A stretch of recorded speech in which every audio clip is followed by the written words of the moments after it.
Welcome to Singapore, a city and island nation where you'll experience summer all year long.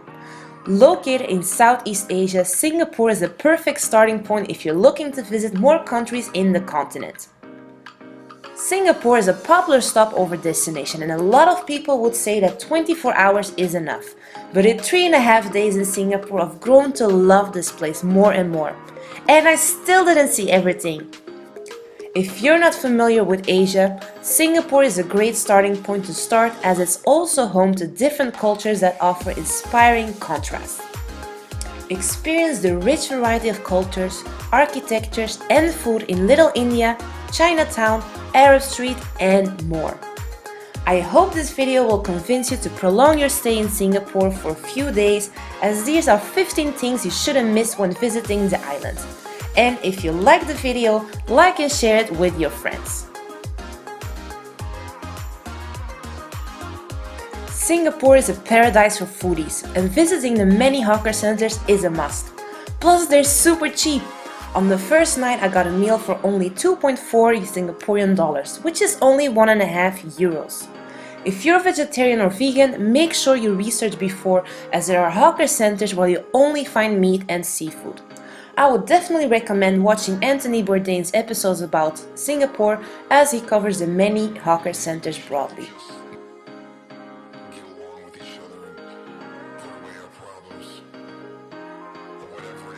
Marina Bay Sands is part of the iconic Singapore skyline and a hotel that offers an impressive view even from the outside. It's also the most Instagram hotel in the world, thanks to its infinity pool, which I didn't go visit. Inside the hotel you can also visit the shopping mall and make sure you stay at night for the magical light show that you can see every night for free.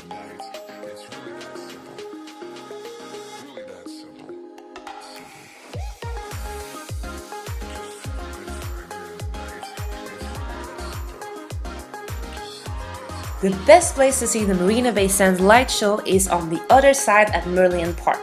Although I'm still mentioning it here, it will be demolished and visitors can only see it until October 20th. Nonetheless, I wanted to share Merlion's history.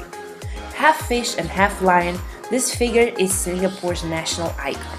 The Merlion's body represents Singapore's humble beginnings as a fishing village, while its head represents Singapore's original name, Singapura, or Lion City in Malay.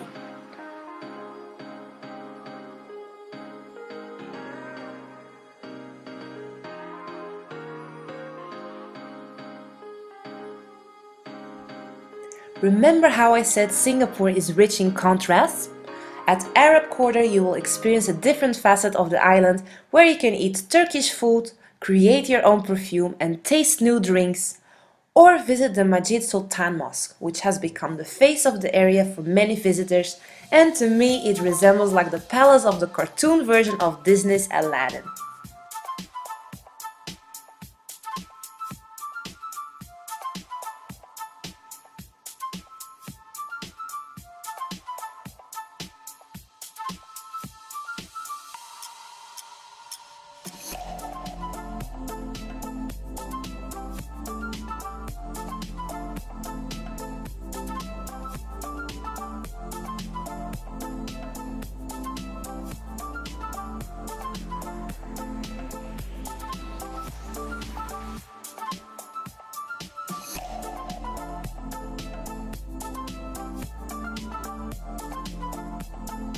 When you're here, make sure to visit the Gillman Gallery, a live and open museum.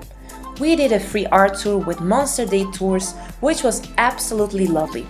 The Gillman Gallery is an experiment so far and the government wants to see if there's more demand for this. So make sure to visit, take pics and share so many more people can visit and more initiatives like this can be started.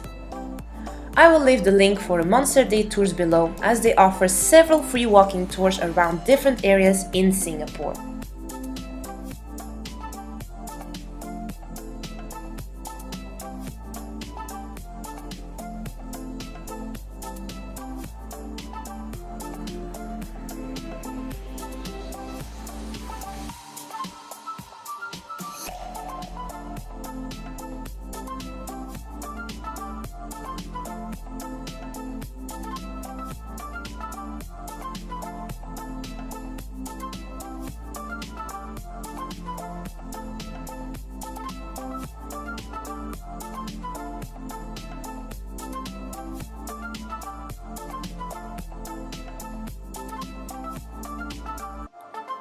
Travel in the heart of the universe at the ArtScience Museum.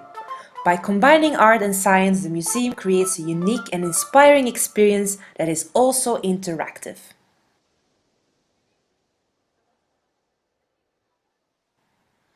At this virtual aquarium, adults and kids can draw a fish, scan it and see it swimming live.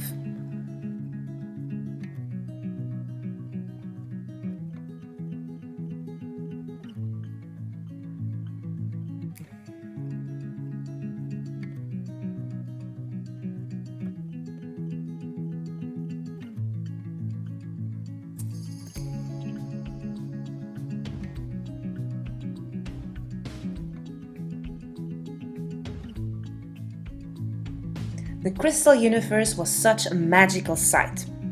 As you walk through it, you'll see that it moves and interacts with you. Even when you go out, you can even choose the color that it has. If you spotted this before, you're right, as it was created in collaboration with Team Lab, which has the same installation in Tokyo.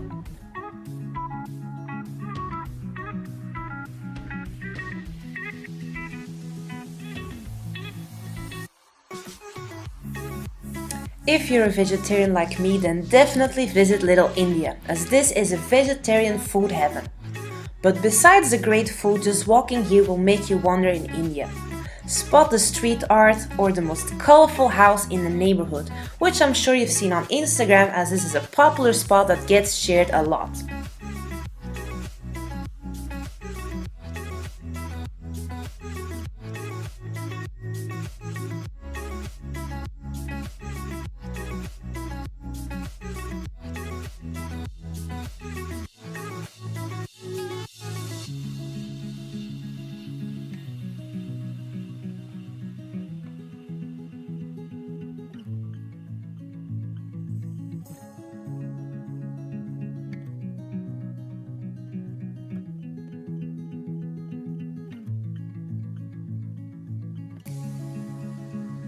And while you're in Little India, drop by the Mustafa Center.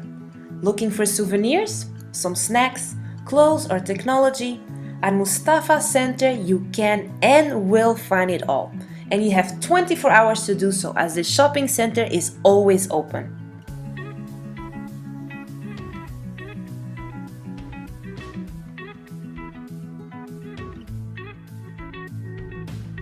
Gardens by the Bay is very touristy but definitely worth it. In here you'll be surrounded by 60,000 plants and floral gems from the tropical montane regions. The 35-meter man-made waterfall will have you amazed, while walking down the cloud walk and treetop walk will feel surreal. Make sure you also visit the 7 discovery zones for an interactive and educational adventure. Via these interactive spaces, they also educate the visitors about climate change and other important topics.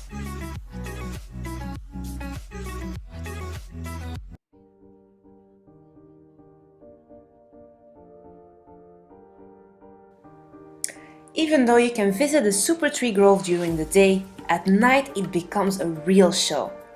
Treat yourself to a free light and music show of Garden Rhapsody at 7:45 and 8:45 p.m. every day.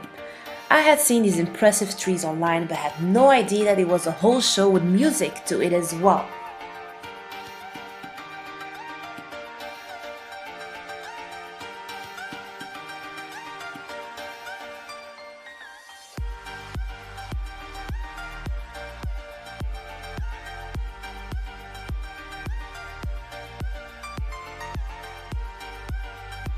Although the light show is free, walking on the OCBC Skyway is not, but I would definitely recommend this one at night. Singapore is definitely impressive at night with its lights and architecture, and viewing it up here gives you such beautiful views of the city and Marina Bay Sands, of course.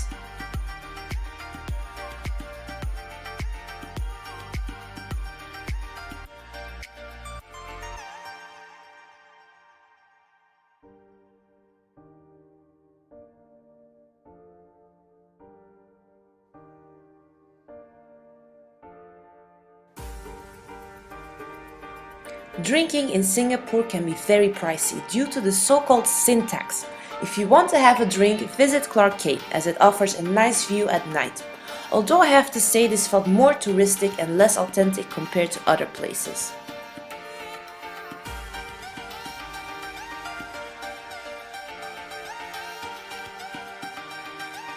Visiting Chinatown is a must as it combines what Singapore is known for: delicious foods, shopping and rich contrast. And let's definitely not forget the street art.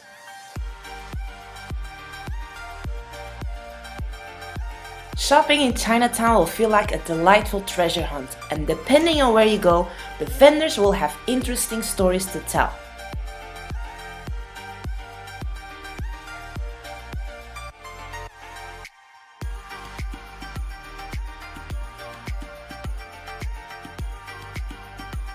Oh my Chandler! I just ended up in a live episode of Friends and had a coffee at Central Perk. Which character do you identify most with? If you have a favorite, you're in for a treat because each coffee is named after them. And even the shakes and pizza have a direct link with the characters and story of the show. Before you leave, turn right and visit Monica Rachel's kitchen and the small corner with memorable items from Phoebe and Ross. Here are some fun things to know. Did you know the pilot episode of Friends aired exactly 25 years ago? That this cafe in Singapore is the only Warner Brothers licensed cafe outside of the US? You can actually watch episodes of Friends inside the Central Perk, and they even have theme nights such as trivia and Chandler's comedy night.